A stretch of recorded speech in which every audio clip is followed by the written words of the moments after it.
Olá, minha gente, aqui é o Everton, está entrando no ar, terapeuticamente falando, o nosso quadro do nosso canal, antes do nosso tema de hoje, que é o problema de ser bonzinho. O problema de ser bonzinho. Vou falar sobre isso hoje, mas antes, você que não me conhece, eu sou o Everton Cardoso Júnior, sou psicoterapeuta transdisciplinar, antropólogo de formação com mestrado em saúde coletiva pelo Instituto de Medicina Social da UERJ. Eu tenho um canal aqui no YouTube, o IMC2, que está mudando de nome, o IMC2, o seu canal de terapias transdisciplinares, que são técnicas transpessoais, holísticas e esotéricas. Se você curte esse tema terapêutico, holístico, esotérico, transdisciplinar, aqui é a sua casa. Aproveita, minha gente. Dá uma garimpada nas playlists, porque tem aí uma formação holística gratuita para você. Por enquanto, porque tem mudança aí no canal, mudanças muito positivas aí para 2025, tá? Vamos para o nosso tema. Qual é o problema de ser bonzinho? Porque é tão complicado, né, a gente ser bonzinho. Em primeiro lugar, é importante distinguir que há uma diferença entre ser bom e ser bonzinho. Qual é a diferença entre ser bom e ser bonzinho, né? Esse zinho aí já mostra que tem uma coisa meio pejorativa no bonzinho em relação ao bom. Eu acredito que a gente deve buscar o belo, o bom, o justo, né? Isso faz parte aí do conhecimento filosófico. Gente, a gente tem que lembrar que a filosofia, ela tinha uma função terapêutica. A filosofia, ela tinha uma função de buscar a cura da alma, tentar trazer um norte, reflexões, né, ético-morais, para a gente ter uma compreensão mais profunda da vida e tentar, né, lidar aí com esse fenômeno que é a existência. E ser bom fazia parte desse processo. O bom, o belo, o justo era a grande busca aí, como uma referência de cidadania, como uma referência de postura, como uma referência de comportamento. E qual é a questão do ser bonzinho? Ser bonzinho parece um excesso desse bom, do ser bom. Como assim? Gente, quem veio elucidar isso para mim foi a perspectiva sistêmica, que eu sempre trago aqui, que é uma das bases, né, do processo psicoterapêutico, da psicoterapia transdisciplinar que eu pratico. Eu posso dizer que essa psicoterapia ela tem uma base psicanalítica muito forte, muito Freud, muito Lacan, esquizoanálise, mas tem também outras visões psicoterapêuticas, até algumas holísticas. Mas uma bem importante é a filosofia sistêmica que vai embasar uma série de técnicas, inclusive as constelações familiares. Ai, constelação, aquele papo que as pessoas têm que não compreendem, não conhecem, né, o processo, a clínica das constelações familiares. Tem uma série de críticas aí, mas hoje não é o tema, não é sobre isso que eu vou falar. Eu vou falar sobre o problema de ser bonzinho. O problema de ser bonzinho é o seguinte, gente. A gente tem um processo, na visão sistêmica, o processo edipiano é um processo estendido, né? Você pega ali primeira infância 0 a 7 anos, aí corte edipiano, e depois, 7 14 anos, momento de completude, se completa a formação subjetiva de um indivíduo. Na primeira etapa do processo, a etapa mais infantil, nós somos mais inconscientes, nós nos conectamos no gênero oposto. Então, o menino se conecta poderosamente na mamãe, a menina se conecta poderosamente no papai. Então, o menino conectado poderosamente na mamãe, ele vai preferir a mamãe ao invés do papai. Um papai presente, amoroso, carinhoso, vai quebrando isso, né? Vai trazendo esse menininho ali para perto, assim como no inverso também é verdadeiro. A menina muito conectada no papai, a presença da mamãe, ele vai quebrando ela. A mamãe é mais poderosa, né? Porque a primeira, na verdade, antes mesmo dessa situação ocorrer, da gente começar a nos conectarmos no gênero oposto, teve uma situação anterior que é a célula narcísica, que é quando a gente nasce, a gente estava dentro da barriga da mamãe, né? Então a gente nasce, a gente estava dentro da barriga da mamãe, foi para fora e a gente ainda leva um tempinho para se perceber enquanto um indivíduo diferenciado dessa mãe.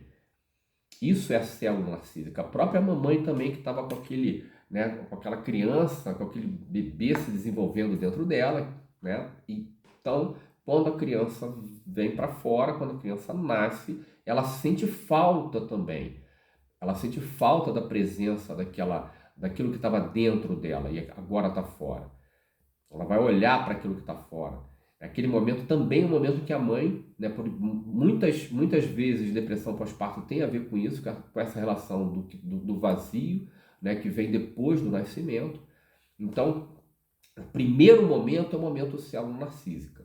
Quando a gente começa a se perceber diferenciado da mamãe, né, aí a gente começa a nossa, né, construção subjetiva, que está desde o contexto perinatal, mas começa uma outra etapa do processo de construção da subjetividade, que a gente pode dizer, chamar como processo edipiano. Não é um processo edipiano freudiano, não é um processo edipiano lacaniano, né? É um processo edipiano expandido, como eu falei, que tem essa marca aí, 0 aos 7 anos, primeira infância, 7 a 14 anos, segunda infância, e o corte edipiano no meio disso daí.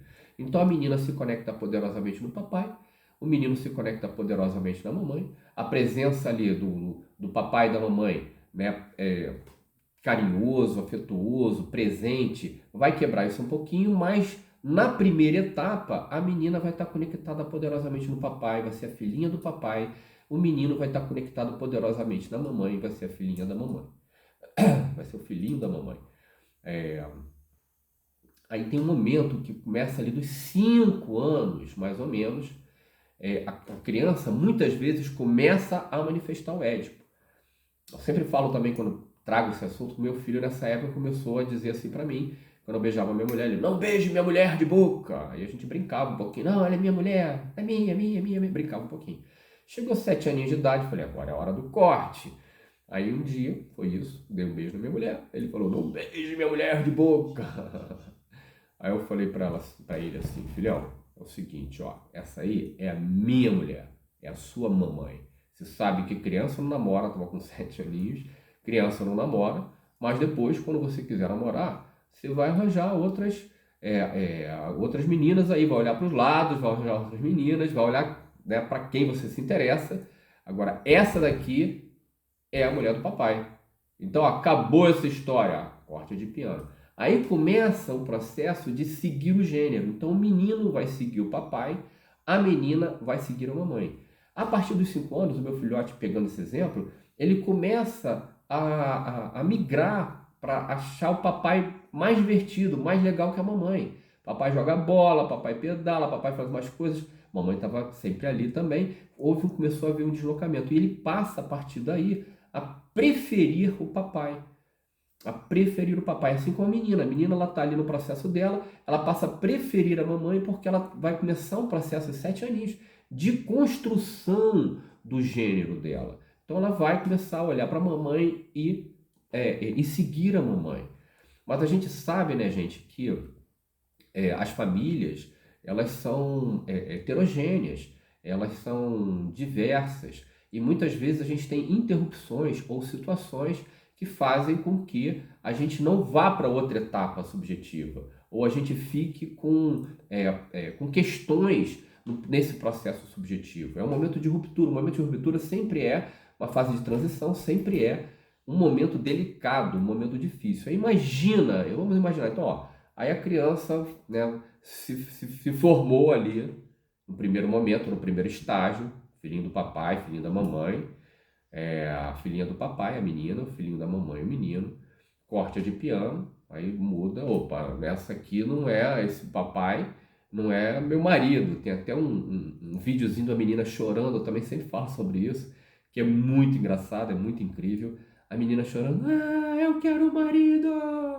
Aí todo mundo em torno dela, a vovó, a mamãe, mas poxa, você tem o papai é marido da mamãe. Tá ali com 6 aninhos, tomando a consciênciazinha dela do processo de piano, é o corte de piano sendo escrito ali. Aí ela tenderia, tendo a presença de uma mamãe bacana, forte, vai seguir a mamãe e vai se construir até mais ou menos 14 anos de idade, que aí enche a tampa.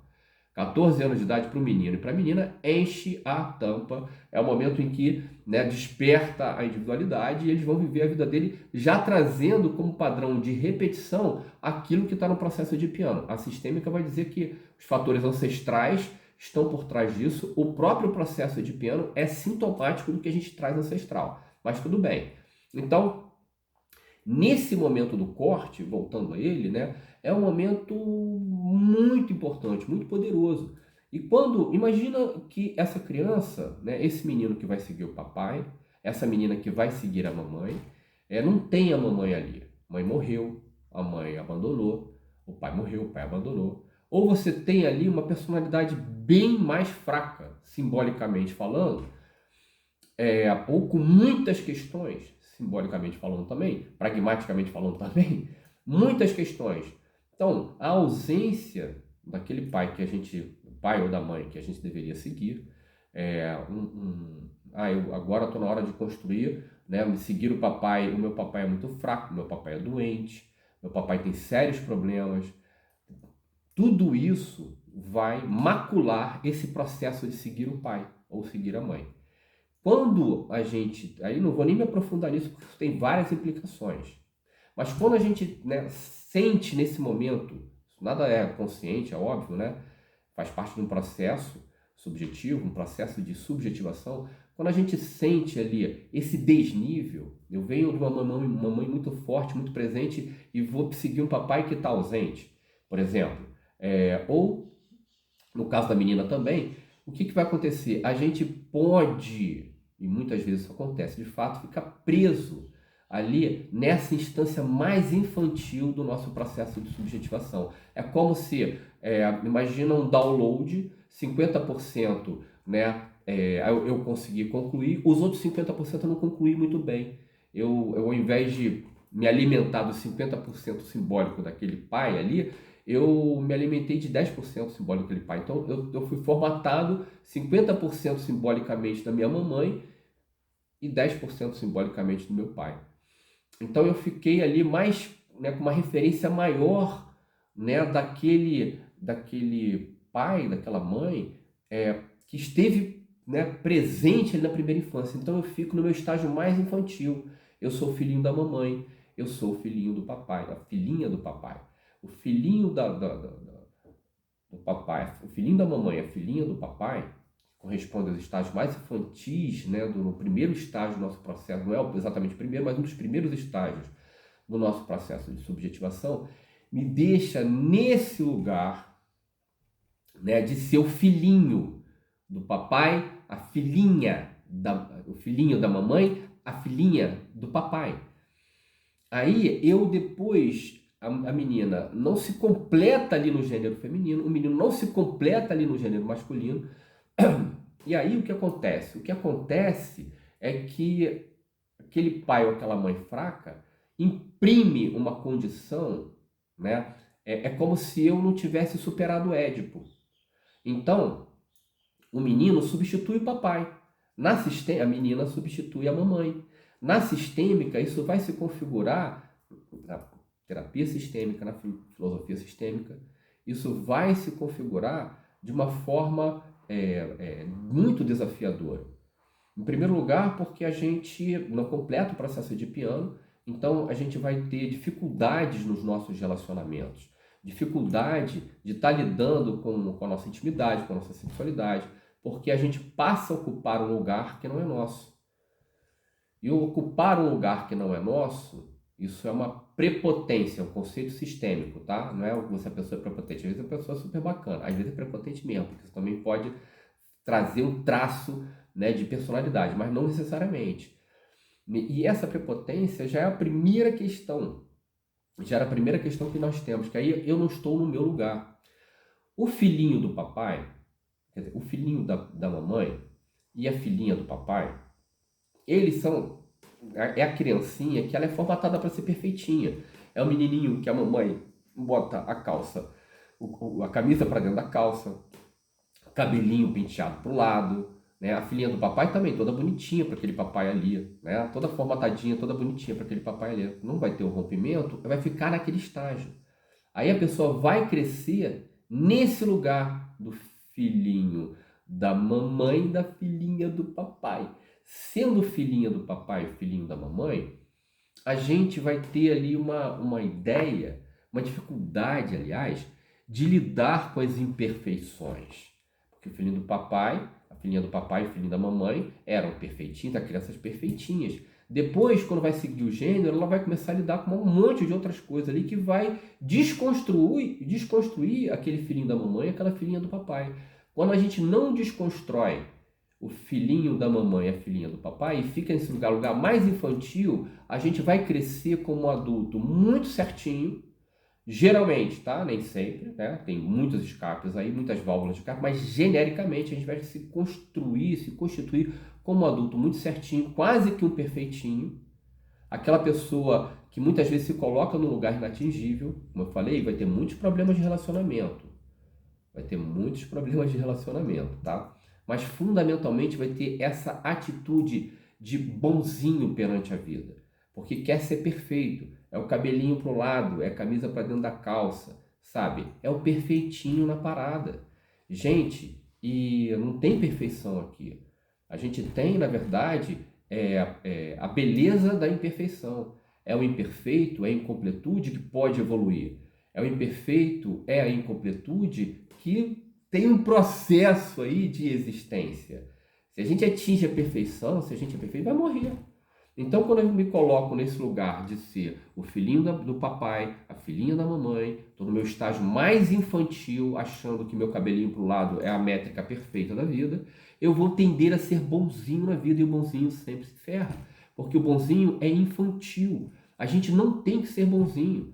A gente tem que ser bom, buscar o bom, o belo, o justo. Tudo bem, a filosofia nos ensina sobre isso, né? Mas a gente não tem que ser bonzinho.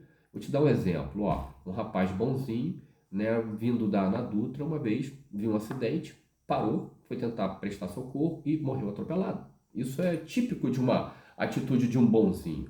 Ah, mas qual era a atitude ali correta? Bom, em momento algum você deve parar num acidente na estrada. Em momento algum. A não ser que você seja mestre em primeiros socorros ou médico. E mesmo assim, muitas coisas a gente precisa tomar cuidado, né? Triângulo, aonde vai parar esse tipo de coisa, antes de ir para uma estrada prestar o socorro, né? Então, essa atitude, só pelo fato, muitas vezes o bonzinho, ele acha que pelo fato de ele estar indo prestar uma boa ação, o universo vai conspirar ao favor dele. Não vai conspirar, vai morrer na estrada, meu. Não dá para ser bonzinho, não.